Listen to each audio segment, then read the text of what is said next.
जयपुर में सोमवार को मीडिया से बातचीत करते हुए यूपीए के राष्ट्रपति उम्मीदवार यशवंत सिन्हा ने राष्ट्रपति रामनाथ कोविंद को खामोश बताते हुए राष्ट्रीय मुद्दों पर उनकी चुप्पी पर सवाल उठाए। सिन्हा ने कहा, 5 साल की अगर बात करें तो यह राष्ट्रपति भवन की खामोशी का दौर था।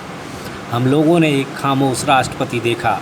कई मुद्दों पर प्रधानमंत्री को भी बोलना चाहिए। कम से कम राष्ट्रपति प्रधानमंत्री को बुलाकर देश के वर्तमान हालात पर चर्चा तो कर ही सकते थे।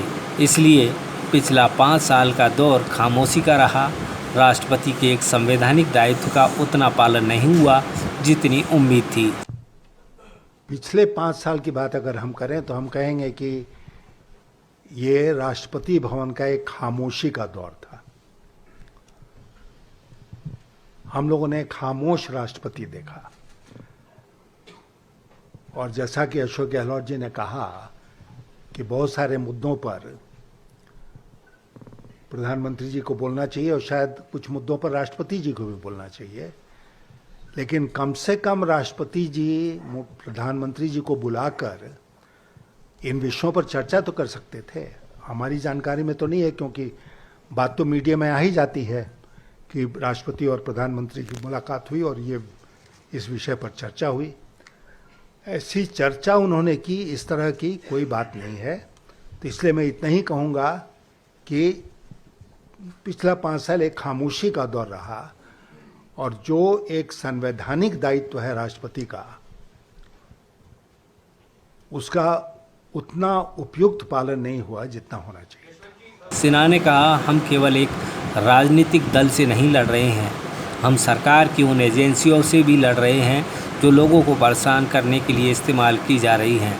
इसलिए लड़ाई ईडी से है, सीबीआई से है, इनकम टैक्स से है। मैं जानता नहीं हूँ कि इस चुनाव के बाद मेरा क्या असर होगा। सिन्हा ने कहा, मैं इतना कह सकता हूँ कि मैं अगर राष्ट्रपति का चुनाव जीता तो शपथ लेते ही दूसरे दिन से यह जो सरकार की ओर से एजेंसियों का दुरुपयोग हो रहा है वह रोक दूंगा। किस अधिकार का प्रयोग करके रोकूंगा, लेकिन रोकूंगा, इनका दुरुपयोग नहीं होने दूंगा। कि हम केवल एक राजनीतिक दल से नहीं लड़ रहे हैं, हम सरकार की उन एजेंसियों से भी लड़ रहे हैं जो लोगों को परेशान करने के लिए इस्तेमाल की जा रही हैं। तो इसलिए लड़ाई ईडी से है, लड़ाई इनकम टैक्स से है, लड़ाई सीबीआई से है। और मैं जानता नहीं हूं कि इस चुनाव के बाद मेरा क्या हश्र होगा। देश में मैं आपसे 2 वादा करके जाना चाहता हूं। एक तो ये, अगर मैं राष्ट्रपति चुना गया तो शपथ लेने के दूसरे दिन से ये जो एजेंसीज का दुरुपयोग हो रहा है सरकार के द्वारा, वो रुक जाएगा। किस अधिकार का प्रयोग करूंगा वो आज मैं आपको नहीं बताऊंगा, लेकिन रोकूंगा, इसका दुरुपयोग नहीं होने दूंगा।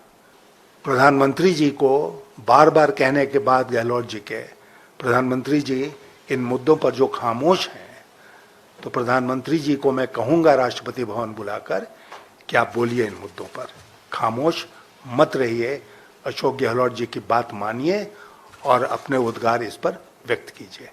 लालकृष्ण आडवाणी की अनदेखी के सवाल पर यशवंत सिन्हा ने कहा, आडवाणी की हालत देखकर अफसोस होता है। बेचारे बैठे हैं, ऐसे करके हाथ हिलाकर नमस्कार करते हैं, सामने से एक आदमी गुजर जाता है और उनकी तरफ देखता भी नहीं।